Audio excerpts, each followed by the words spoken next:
I'm with the 2020 meteorologist Gary Lezak. This is an LRC Ag Special Report.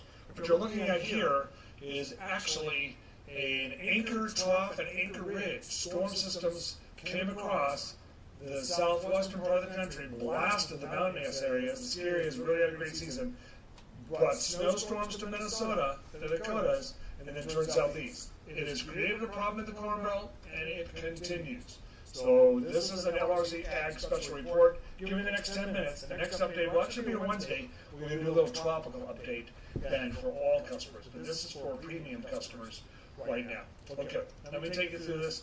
Here is Order in Chaos, the LRC Ag Special Report. Let's go through this in the next 10 minutes, and I'll try to explain everything to you. Let's take a look at this June 26th report. Wow! These are cumulonimbus mammatus clouds over Nebraska, taken by Bob Henson back a few days ago on Saturday night. The severe thunderstorms going on there. Rainfall over the past week. Take a look at this.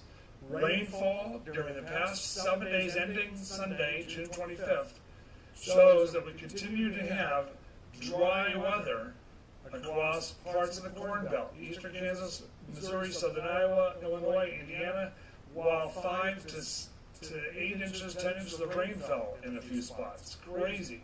Again, this is the dry area we're concerned with. And you can see the rainfall level. It's 11.6 inches there near the South Dakota, Nebraska border. All right. We'll take a look at this next update. This is the LRC. The pattern is uniquely cycling. Every year in October and November, the pattern sets up. It cycles.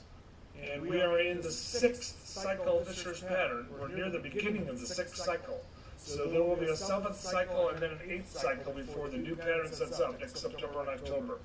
Severe weather has been happening right on cycle. Look at this tornado. This is near Indianapolis. You can see huge chunks, in fact, entire roofs are in the air. Some of these are the size of an entire roof. Look at that. And there's a tornado, and it's over part of India that's not been getting a lot of rain. There's a lot of dust instead of condensation in that funnel cloud, that tornado on the ground. 150 mile per hour winds or stronger, as you can see.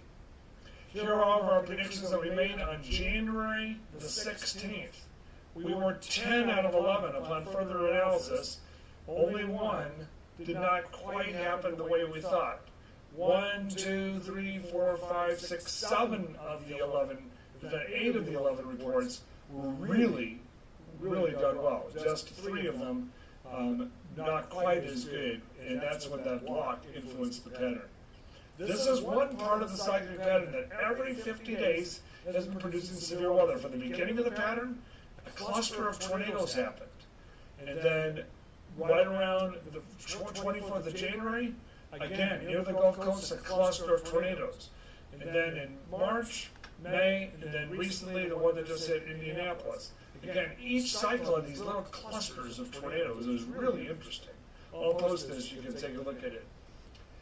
Tornado-wise and severe weather-wise, these are all of the severe weather reports between October 5th and June 25th.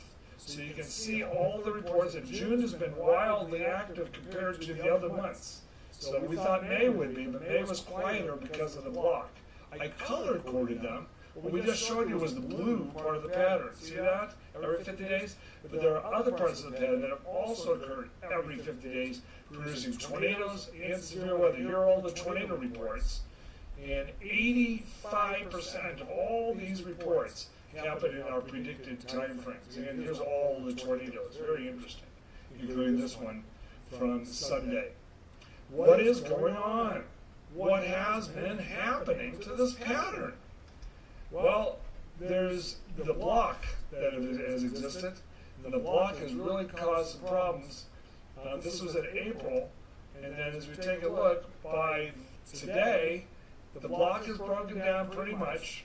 It's still somewhat up there in Canada, but this upper high, the heat wave creating machine over Texas, is producing heat, and this ridge is going to allow it to surge in.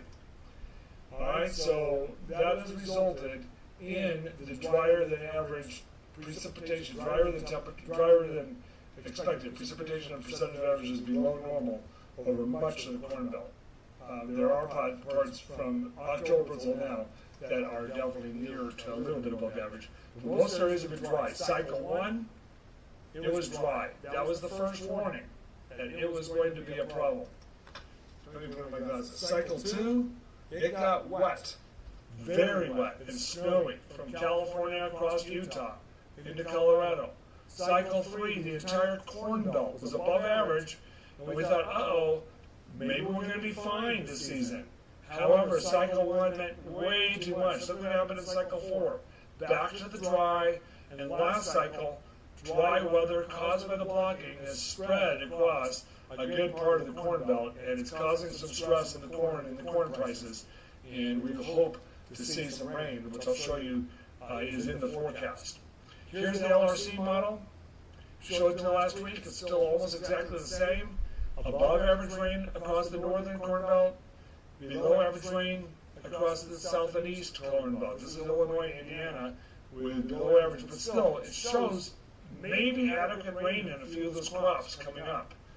And the 40-day outlook from June 21st last week all the way through July 31st, the western Corn Belt shows again Kansas, Nebraska, Missouri, the most likely spots to have some struggle for precipitation in the 70 to 100% range, you can see there. What's causing it all again? This is real complex and deep. Anchor troughs and anchor ridges. This one is stretched from northeast to southwest, and it's set up perfectly to blast California with all the snow this winter, and Utah, and Colorado.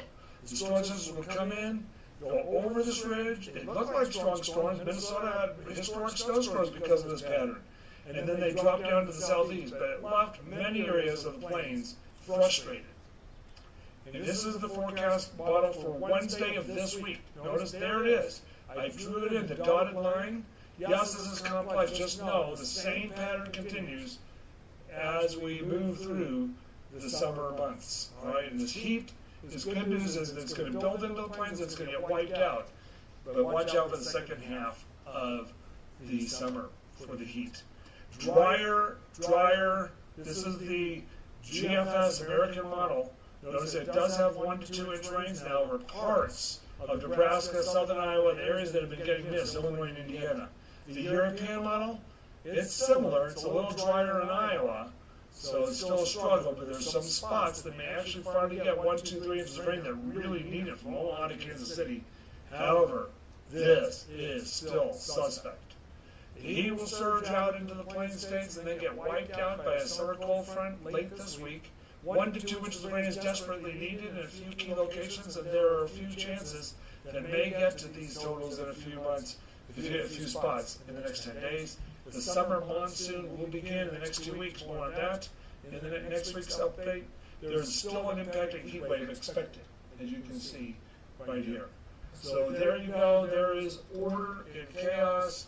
Let me know if you have any questions. And we're running the model this next Saturday night. We're going to do an update, so I may be able to get to some of your counties for the rest of the summer here coming up soon. We'll see what that shows. I'm meteorologist Gary Lezak. Thank you for listening. A tropical update coming up on Wednesday.